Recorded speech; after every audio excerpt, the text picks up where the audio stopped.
6 months after the divorce.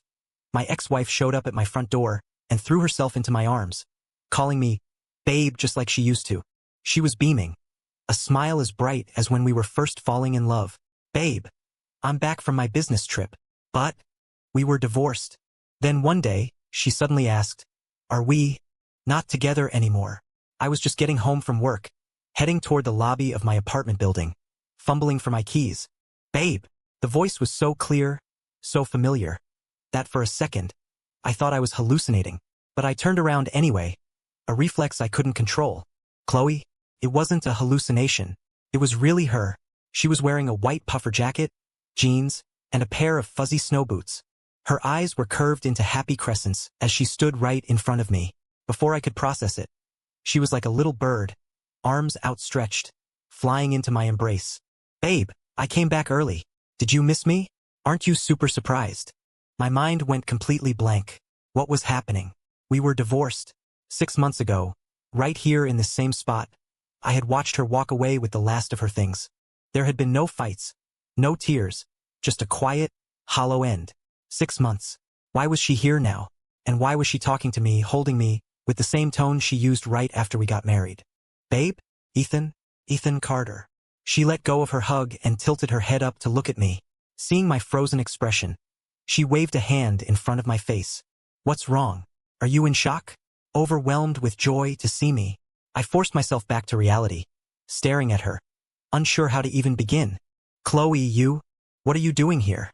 I stammered, my eyes instinctively scanning her face. She looked good, healthy even, except for the look in her eyes. That unguarded trust and pure happiness. It was the look she'd had when we were newlyweds. Where else would I be? She asked, as if it were the most obvious thing in the world. Then she smiled again, a little coyly. I'm coming home, of course. I'm exhausted. This business trip was way too long. She hooked her arm through mine, her body leaning against me, her head resting lightly on my shoulder. The movement was so practiced, so natural, like a muscle memory from our most intimate days. Come on, open the door. It's freezing out here. She tugged me toward the building's entrance. Home? Coming home? I had no idea what was going on, but it was obvious something was very wrong with her. Home? We divorced 6 months ago. A business trip? I'd seen on her Instagram that she was freelancing from home now. She didn't have business trips. Was this a prank? Or was it? I didn't dare ask. Even if it was some kind of act, I couldn't bring myself to break the illusion. The apartment door swung open. Chloe walked in first, bending down to change her shoes with an easy familiarity. A pair of her old slippers were still in the shoe rack. She hadn't taken them when she left, and I'd never had the heart to throw them away. She slipped them on and stood up, but the smile on her face faded. Huh? Babe? The apartment. It looks different. Where are my things? Where's my coffee mug? The photo I kept on the shelf? And my throw pillows? It feels like a lot of stuff is missing. Her voice grew more urgent. Her reaction sent a jolt through me. She really had amnesia. I didn't know what had happened, but a strange panic seized my heart.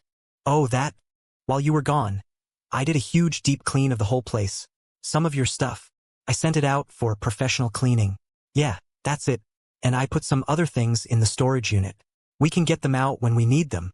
What kind of garbage excuse was that? Sending throw pillows out for professional cleaning? I couldn't believe the words coming out of my own mouth. Cleaning? Chloe looked around the room, a thoughtful, skeptical expression on her face. It was clear she didn't buy it. What about my mug? And the photo? Ethan Carter, did you do something you weren't supposed to? Is that why the apartment is so spotless? No, absolutely not. What would I do? I waved my hands frantically, trying to cover my panic with a veneer of complaint. I was just trying to surprise you for when you got back. How was I supposed to know you'd come home early? She didn't say anything, just pursed her lips, her eyes scanning me up and down. After a long moment, she finally relaxed. Okay, a deep clean, but this is really, really thorough. She rubbed her temples, looking lost. This business trip. My head feels so foggy. Something just feels off, like I can't remember things clearly. When I woke up today, I was in a hospital. It freaked me out, so I ran. I had to come home. A hospital? That confirmed it. She really had amnesia. She must have run away from the hospital. I knew I couldn't push her too hard. You're just tired. It must have been exhausting. I said, gently guiding her to the couch. Just sit down and rest. I'll get you a glass of water. I steered her onto the sofa and then retreated to the kitchen. Amnesia. What in the world happened? I pulled out my phone, my eyes landing on a number in my contacts I hadn't called in a very long time. Taking a deep breath, I pressed it. Hello, Mr. Davis, it's Ethan Carter. Is Chloe okay? Did something happen? The response from Chloe's father came quickly. Ethan, first, just tell me, is Chloe with you? His voice was strained with urgency. In the background, I could hear her mother's frantic voice. Is that Ethan? Is there news about Chloe? Is she with him? Yes, she's here. Don't worry, Mr. Davis. Chloe's with me now. She seems okay. A heavy sigh of relief came through the phone. Oh, thank God. A week ago, Chloe was driving to a meeting and got hit by a truck that ran a red light. Miraculously, she wasn't seriously injured, but she had a bad concussion and was unconscious for a few days. She was in the ICU, just moved to a regular room yesterday. But this afternoon, while the nurse's aide was out getting her lunch, she just disappeared. The hospital has been looking everywhere. The police checked the security footage. They just saw her get into a rideshare. Looking confused. We've been going out of our minds. Her phone's been off. We thought. His voice broke, choked with emotion. I glanced toward the living room. Chloe was curled up on the couch, hugging her knees, her eyes staring blankly at the ceiling. She doesn't seem to remember we got divorced, I said softly. She thinks she just got back from a business trip. The other end of the line went silent. After a long moment, Mr. Davis's weary voice returned. The doctor said, with a severe concussion, plus all the psychological stress she's been under for the past 6 months, it could cause temporary amnesia or confusion, especially when it comes to a reality she doesn't want to face. His voice trailed off. Psychological stress. A reality she doesn't want to face. Was he talking about our divorce? A sharp pain lanced through my chest. Ethan, you just keep an eye on her for now. We'll drive over and pick her up. Don't worry. We won't cause you any trouble. Mr. Davis. I cut him off, a sense of urgency in my own voice that surprised me. Wait, I don't think that's a good idea right now. She seems really fragile. If you suddenly show up, she'll know for sure we're divorced. It might be too much of a shock. What if we let her stay here for a while? Until she's a little more stable, or maybe she'll remember on her own. Another long silence stretched over the line. Finally, her father sighed, his voice heavy with resignation. All right, Ethan, we're asking a lot of you. But thank you. Just watch over her. He paused, his voice turning hoarse. Thank you, Ethan. Of course, sir. I hung up the phone, a sour feeling churning in my gut. Mr. Davis was a retired judge, a man who had commanded courtrooms his entire life. To hear him sound so broken, I looked at the small figure curled up on the couch, and my heart ached with a dull, persistent pain. A car crash, a coma, amnesia, and she had run from the hospital on pure instinct, finding her way to me. Her ex-husband, the void that had opened up in my life after the divorce yawned before me again. I brought a glass of water out to the living room. Chloe looked up at me, the light in her eyes from earlier gone, replaced by a deep-seated confusion. She took the glass, sipping from it slowly. Are you hungry? What do you want to eat?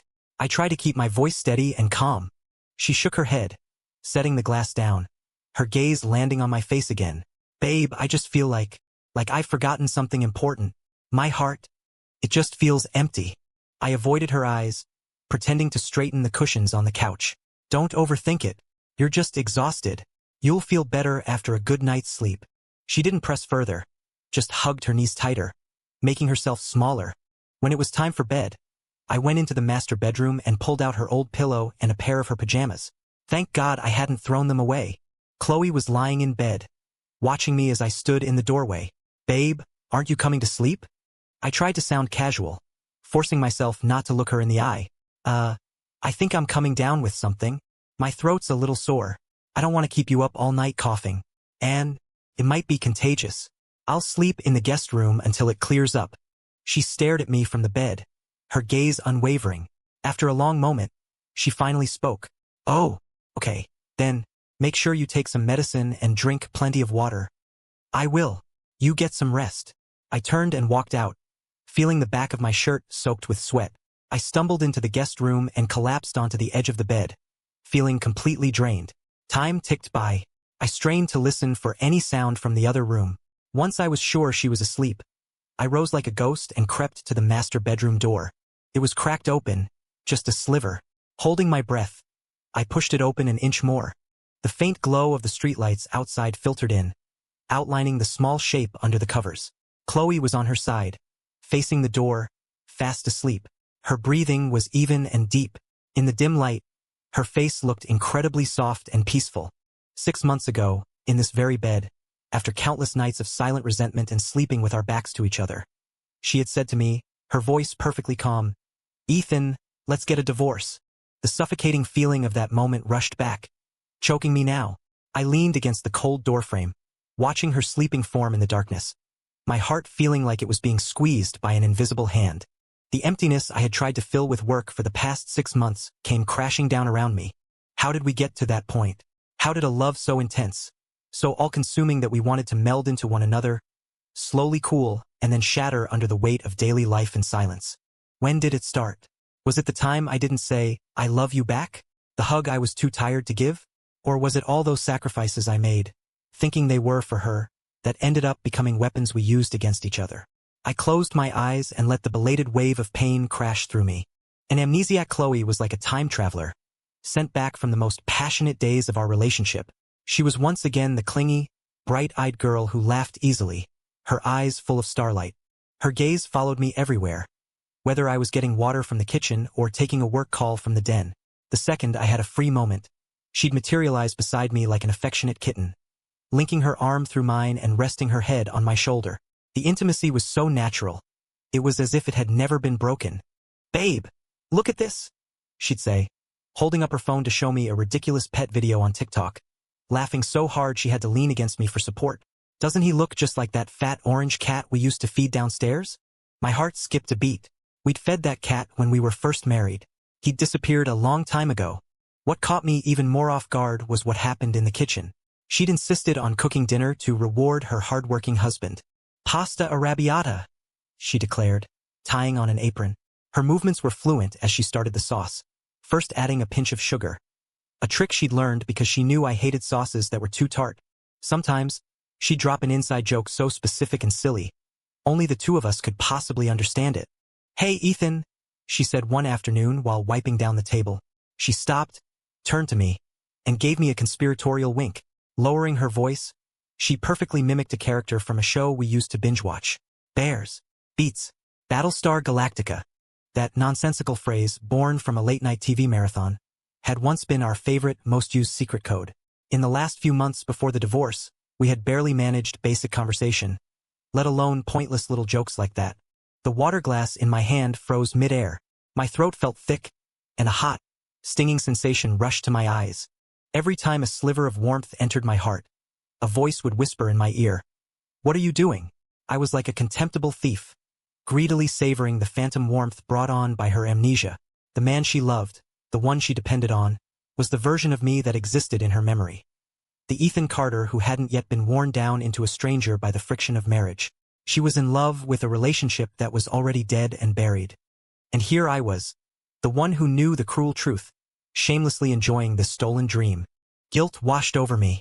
I was torn between indulging in this fragile fantasy and being roasted over the fires of my own conscience. Every time she gave me that unguarded smile, every time she called me babe, it felt like a silent lash of a whip. That weekend, unable to resist Chloe's expectant gaze, I took her to a nearby Target. She was in high spirits, pushing the cart like a happy little bee, flitting between aisles and occasionally holding up something she liked to ask my opinion. "Babe, this mug. It looks just like the one we broke," she exclaimed, holding up a pale blue ceramic mug and waving it at me excitedly. Just then, a familiar voice boomed from a few feet away, full of shock. "Ethan?" My heart sank. Oh no. I looked up and, sure enough, it was my best friend from college, Mark. He was pushing a cart, his girlfriend Jess standing beside him. Both of them were staring at me as if they'd seen a ghost. And at the woman next to me, Chloe, who was still smiling, holding the mug. Mark's eyes darted back and forth between me and Chloe, his mouth hanging open. The words, "Aren't you guys divorced?" were practically written on his forehead. Without thinking, I lunged forward. Before Mark could spit out that fatal sentence, I threw my arm around his shoulders and squeezed, nearly cutting off his air supply. Ahem. Cough. Ethan, you're... Mark's eyes bulged. Mark, man, what are the odds? I forced an exaggerated grin, my voice an octave too high. My wife and I were just picking up a few things. I tightened my grip on his shoulder, giving him a hard, warning squeeze while my eyes screamed a silent message. Mark, wincing in pain, finally got the hint. His facial muscles twitched as he managed a strained smile. Oh, hey Chloe. Wow, it's been a while. You look great, he stammered, his eyes darting around, refusing to meet Chloe's directly. His girlfriend Jess, though still looking shaken, caught on too. She nodded along. Hi, Chloe. It's great to see you. The smile on Chloe's face faded slightly. A flicker of confusion crossed her features as she looked from my overly enthusiastic performance to Mark and Jess's obvious discomfort. She put the mug down and offered a polite, small smile. Hi, you too. It has been a while. The atmosphere was so awkward you could cut it with a knife. Mark scrambled for an excuse. Well, Ethan, Chloe, we'll let you guys get back to your shopping. We've got to go grab some stuff. We'll catch up soon. Definitely.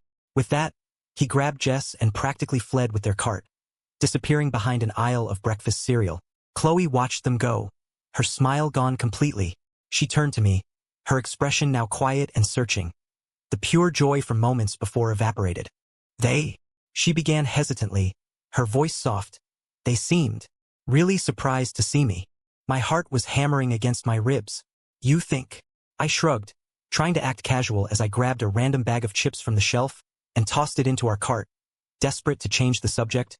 It's probably just been a while. You know Mark, he's always so dramatic.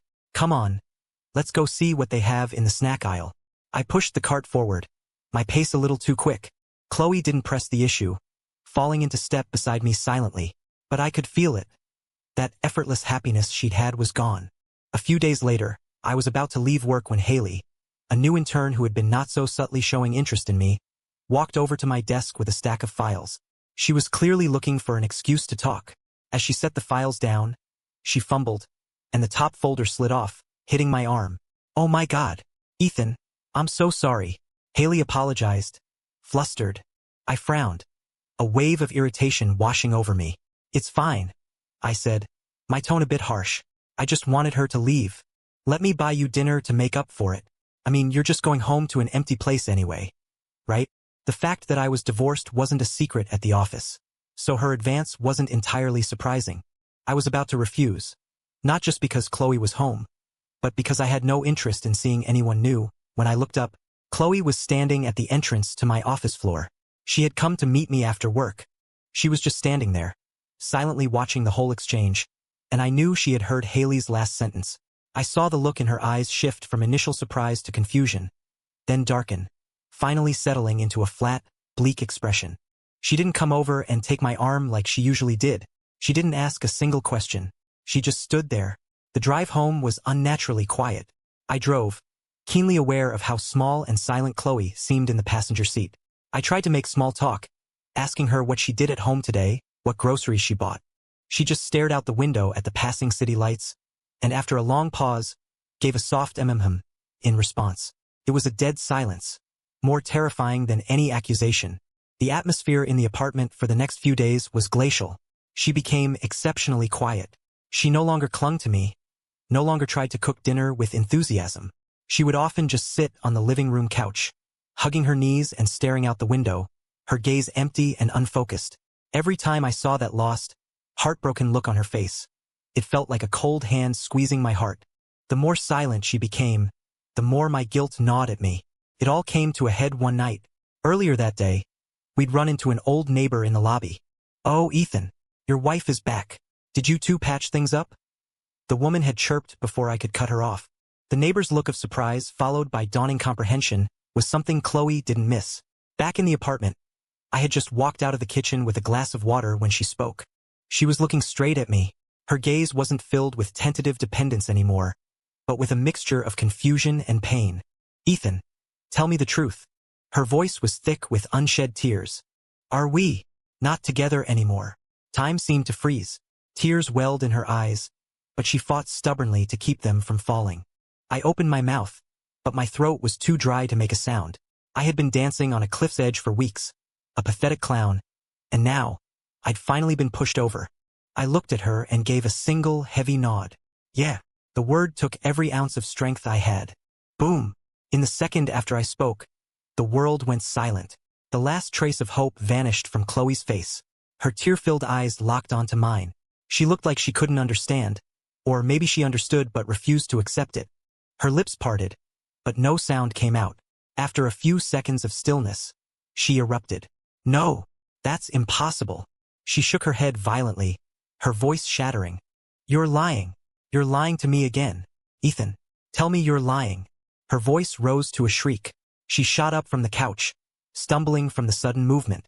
I instinctively reached out to steady her, but she slapped my hand away. Don't touch me. She recoiled like a startled animal, staggering back a step. The tears finally broke free, streaming down her face. Divorced? Why?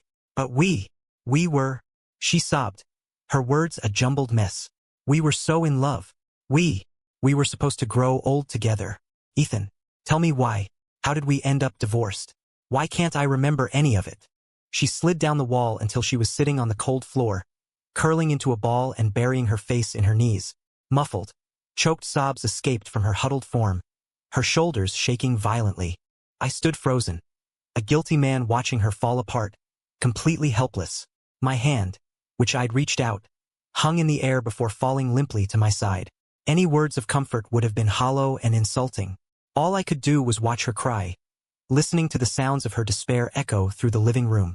Her sobs slowly subsided. I cautiously approached and placed a gentle hand on her shoulder. She looked up at me, her lips trembling. Ethan, she whispered, I can't remember why we divorced. I can't remember anything. She lifted a hand and pressed it over her heart. Looking at her devastated face, I slowly began to speak.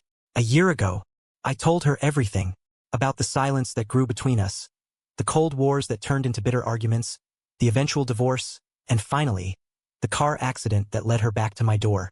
She just watched me, listening intently, with every word. A look of utter disbelief washed over her face. She couldn't believe we had let things get so bad. After I finished, she sniffled, her voice laced with a sliver of hope. Let me stay here a little longer. Please. Maybe if I'm here, I'll remember. I gave a heavy nod. Okay. Looking at her pale, tear-streaked face, I couldn't have said no. In the days that followed, however, we lost all sense of balance. The divorce was an undeniable fact. Once she knew we were no longer husband and wife, the easy intimacy and rightful dependence of being a wife vanished. But years of emotional conditioning couldn't be shut off like a light switch. The lingering attachment and habits, now mixed with the pain, shame, and confusion of knowing the truth, trapped her in an agonizingly awkward limbo. She stopped calling me babe. The word became a taboo. Most of the time, she was silent, or she would use my full name, Ethan Carter, in a formal, distant tone. She became incredibly cautious. She'd tiptoe around the apartment, and if I was in the kitchen when she came to get water, she would immediately drop her gaze, grab her glass, and quickly sidle past me. At dinner, she would only eat the food directly in front of her, her head bowed, eating in near total silence. We were living under the same roof, but we were like two strangers. The air was thick with a suffocating tension. I tried to break the stasis, asking if she wanted to watch a movie or suggesting we go for a walk. She would always shake her head quickly, her eyes darting away. No, thank you, she'd murmur. Or, I'm a little tired. I think I'll just go to my room. And then she would disappear behind her bedroom door for hours. More often than not, I'd find her sitting alone on the sofa or leaning against the balcony railing, her gaze fixed on some random point in the apartment, completely unfocused. Maybe it was the dying plant in the corner, or the empty spot on the bookshelf where a photo frame used to be. Her eyes were frighteningly vacant. That look of confusion and sorrow, whenever it caught mine, felt like a dull knife slowly, painfully carving up my heart. After dinner one night, as she was clearing the dishes, her face suddenly went white. She pressed a hand to her temple, her body doubling over slightly as a fine sheen of sweat broke out on her forehead. What's wrong? Is it your head again? I immediately dropped what I was doing and moved toward her. She flinched back as if she'd been burned, avoiding my touch. I'm fine, she gritted out through clenched teeth. She leaned on the table for support, taking several long moments to recover. Late at night, sleeping in the guest room, I'd be woken by the sound of her talking in her sleep.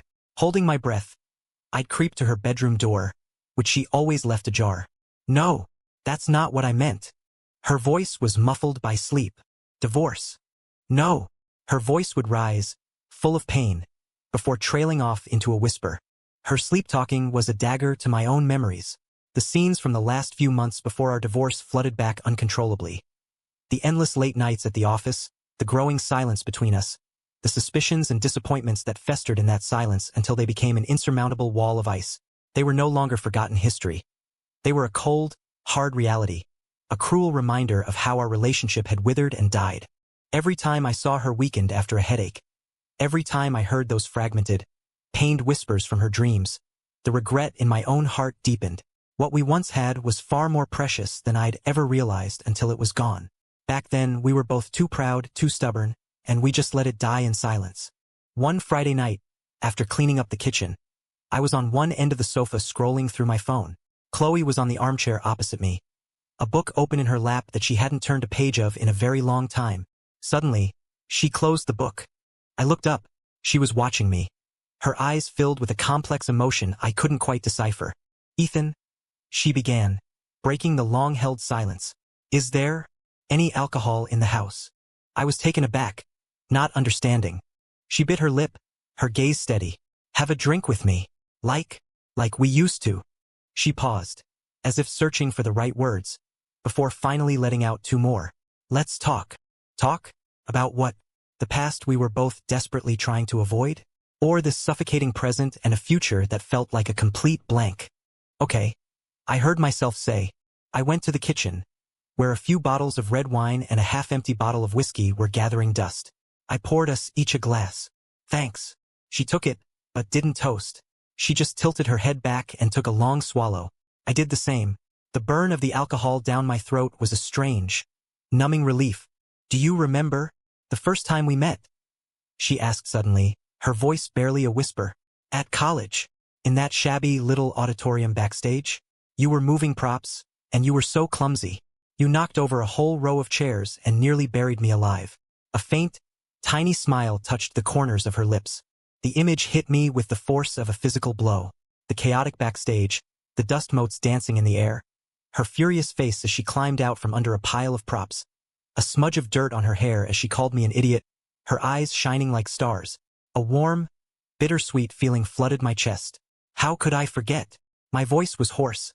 I took another big gulp of whiskey. "You were like a tiny, furious kitten.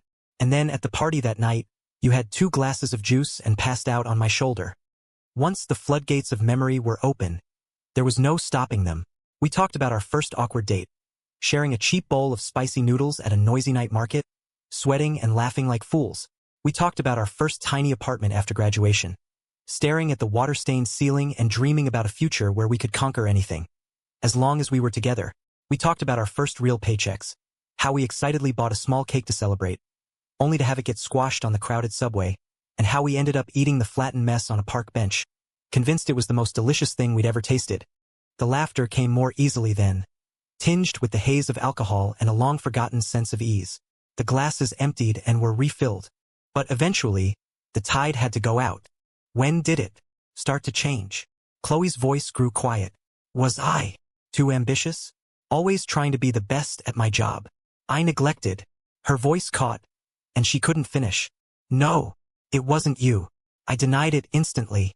"It was me. I was such an idiot. I kept telling myself that I was working so hard to give you a better life. The late nights, the networking events. I came home later and later. We talked less and less. I took everything you did for granted." All those times she had tried to talk to me, only to be met with my exhaustion. All those times she had turned away in silent disappointment. The memories were vivid now, sharp with a belated, stabbing pain.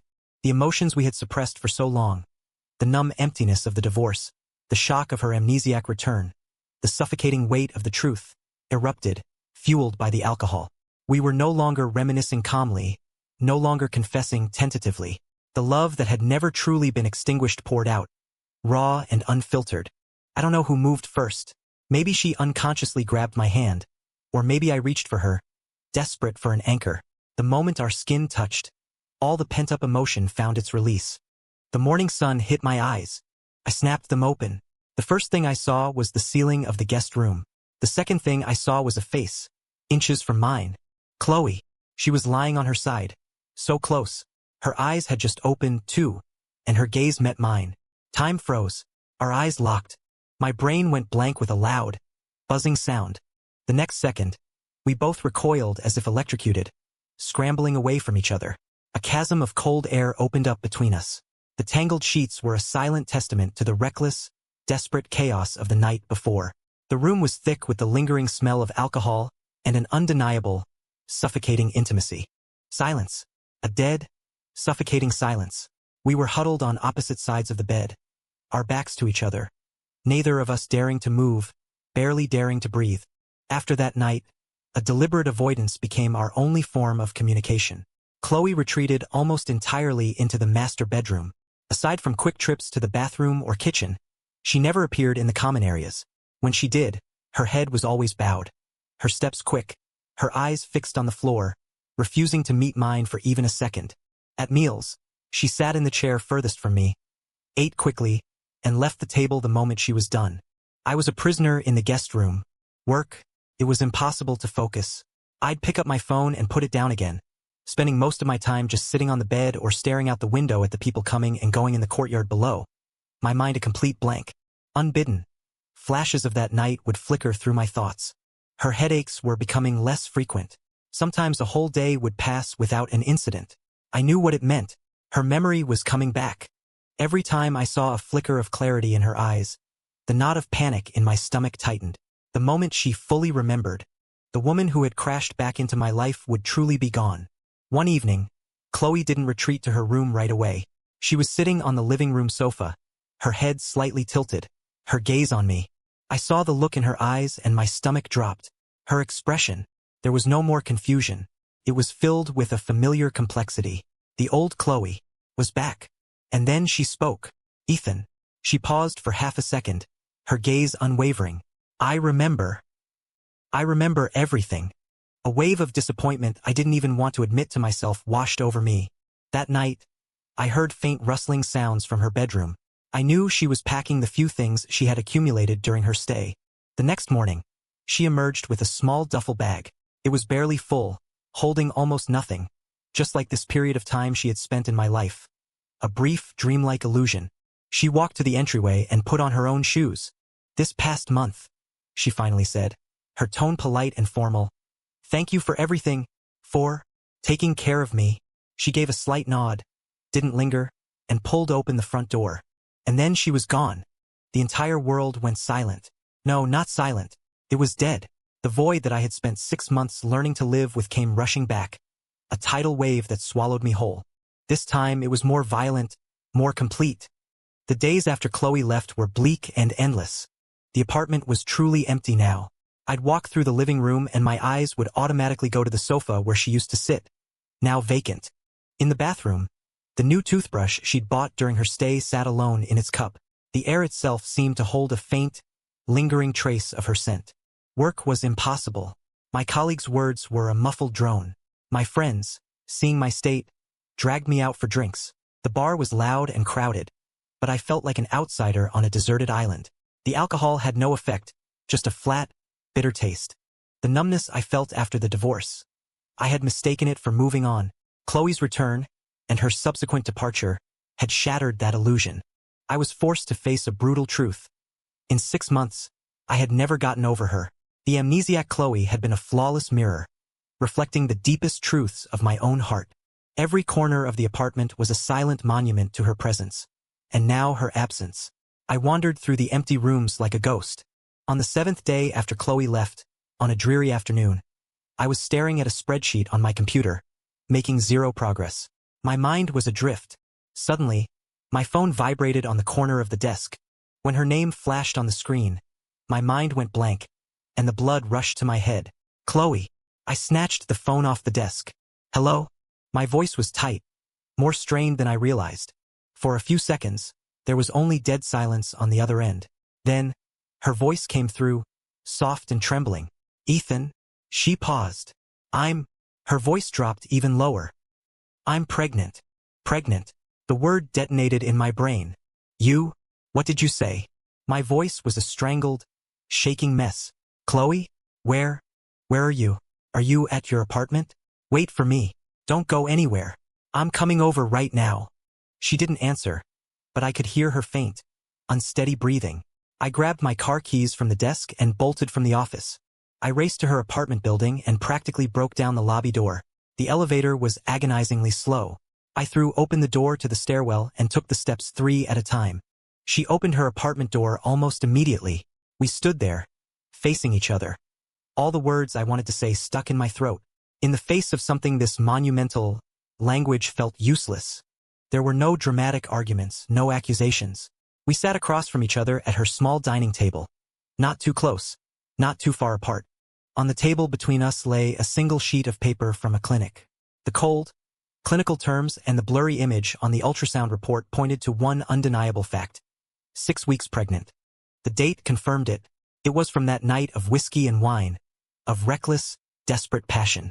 The old wounds, the things that had driven us to divorce in the first place. The accumulated exhaustion, the communication breakdown, the crushing weight of unmet expectations, hadn't magically disappeared with the arrival of a new life. They were still there, a deep, dark chasm between us, radiating a familiar coldness. What? I started, my voice hoarse. What are you going to do? My eyes fell to her hand, which was resting protectively on her flat stomach. She looked up, her expression a mix of emotions I couldn't name, and didn't answer right away. After a long moment, she said softly, I don't know. I really don't know. She paused, her gaze drifting to the window. This baby. It was a complete accident. I'm not ready for this. Not mentally and not in reality. I know, I said, taking a deep breath. Whatever you decide, I'll respect it. I looked at her pale profile and spoke with a new resolve. But, Chloe, if you decide to keep him, or her. My voice was firmer than it had been in years. I will be there. I will take responsibility for everything. Financially, emotionally, everything. She turned to look at me, a flicker of something. Shock? Pain? In her eyes. Responsibility, she repeated, a bitter smile twisting her lips. Ethan, is that all we are to each other now? A responsibility? Her question was a blade to the heart, and I knew I couldn't dodge it anymore. No. I looked right at her, and for the first time, I let everything out. All the pain and regret I had buried for 6 months. All the turmoil her return had churned up, laying it all bare. It's not about responsibility, Chloe. It was never just about responsibility. For 6 months after the divorce, I was a zombie. I told myself I'd moved on. I buried myself in work. I thought that was peace. But then you came back. With your amnesia after the accident. Throwing yourself into my arms and calling me, babe. And in that moment I knew I couldn't lie to myself anymore. I ran a hand through my hair in anguish, the dam of my emotions finally breaking. Chloe, I admit it. I was an idiot. I was selfish. I was a coward. But I never stopped loving you. Not for 1 second of these last 6 months. And especially not when you were back. That love. I lost it. I let it get buried. But it was always there. She was silent through my whole tirade. Her body trembled slightly. Her head bowed so low that her hair hid her face. I couldn't see her expression. Only her hands in her lap.